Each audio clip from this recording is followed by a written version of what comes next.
through that, my queerness has just blossomed and bloomed, and become more visible and more rhinestoned and more just free. So much for that. I'm gonna pivot a little bit again. Okay. How can spiritual communities better support their LGBTQ plus members? I mean, do it. For one, I mean, to not just talk about it and to actually like really do it, and I think be honest about it.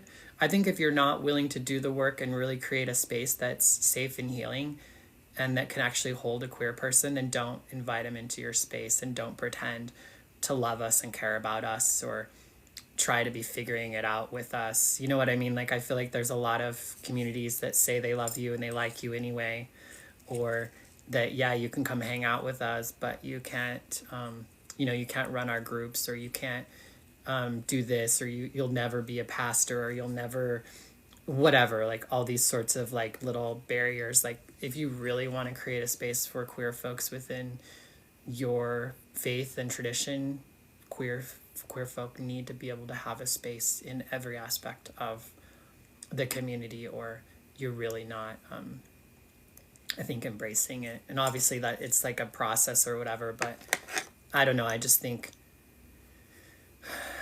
it's a lot of work because you're also dealing with traumatized people. So one of the things that's been really difficult for me as somebody who's been traumatized and hurt by things so much is to not assume the worst. I always assumed the worst in everyone for a really long time, and that was not helpful to me. And so I've really tried to, my first response is to take offense and to feel like, like just assume the worst in a situation. And I really have to try to assume the better until evidence says otherwise, or until, there's more to come. I have an aunt who's a conservative Christian, and we have a podcast called Splintered Grace, and she, in a lot of ways, is probably the representation of the people that I feel more hurt and harmed by on a daily basis. With being a digital chaplain, I'm constantly getting harassed and threatened and stuff online. And I think most of us as queer people are, if we're on social media in any capacity. And so, like, I think that my aunt, being a conservative Christian, she wasn't good to me for a long time. And she had some really not so great things to think about me and beliefs about me. But now she is the one person in my family who consistently calls me by my name and my pronouns. She's the only person in my family who consistently calls me every week. She's the one that I can talk to about spiritual shit. She's the one that I can talk to about my trans stuff. She's the one that has noticed my changes and has asked me about my health and my medications and things like that. Whereas so many other people in my life have not even paid an interest. And it's not been in a way to change me. I think she does I do believe that my aunt and I are in relationship because not because we want to change each other, but we do want to be changed by being in relationship with one another. And I think there's ways to do that without having to say one person is right or wrong. And we can come to learn and understand more about one another.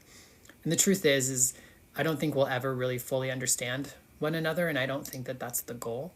I don't think we should have to understand someone or something in order to have compassion or care for it. And I think that's something I continue to learn with my aunt, because for whatever reason, she is a conservative Christian through and through. She'll say it with her full chest. And yet she shows me love and care more than any other person in my life.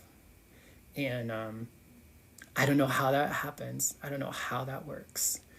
And sometimes I don't trust it. But when I can assume the best and she's done the work, I can receive the love that she's always wanted to give me, that I just have not been able to receive. And she has not been able to really serve in a way that it could be received as well. So I'm really grateful for that relationship because it's really helped me be a little bit better in the world. Because like, if she can love me, then you know what I mean? That, and not love, I don't want to say that in a way that it's not, if it's not, I guess it just gives me hope that we could not understand one another in such a very big way. Not necessarily me and her, but me and other people. But that doesn't necessarily mean that we can't find a way to love and care and assume the best in one another in a way in which is helpful to, you know, ourselves and the people around us. Because I don't know what I would do in my life without my aunt. Yeah. I'm so intrigued by your relationship with your aunt. I myself am very close with my Christian conservative grandfather, and I know that my queer identities and the queer identities of a lot of people I love has been quite the learning curve for him. Can you talk a little bit more maybe about your aunt's journey? Yeah, I mean, I think the biggest thing that's most important is that so like, she is like, she believes that God has created me in this form and has me this way in the world right now for a reason. Like, she truly believes that I am here doing what God would have me do.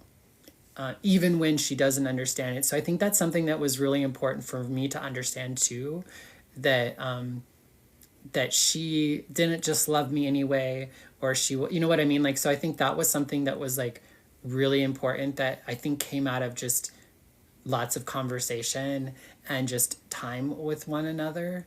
But it was a journey, you know. I think eventually, you know, for a long time she prayed for me. You know, she prayed that God would change me and that God would, like, whatever, all these sorts of things.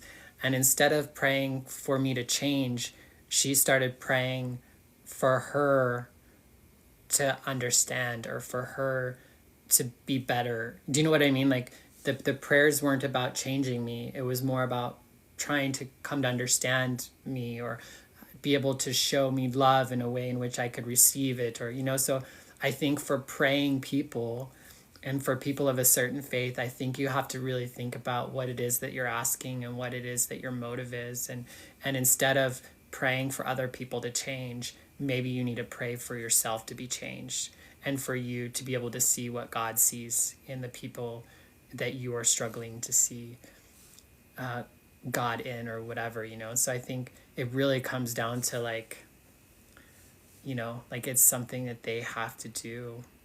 And if they're lucky, we're willing enough to sit through them while they figure that out, you know. That's the emotional labor, and that can be really hard when you've been traumatized by those people. I mean, my aunt really hurt me. She was my hero. She was the one who got me into church when I was young.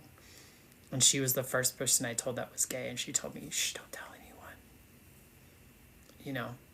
And for a long time, it just went unsaid, and we had some crazy assumptions that we made of one another. But after 20 years, we finally just said, like, we finally just had the talk, you know. And it wasn't easy, and it was hard, but we both had to be open to it, and we both had to be willing to be honest.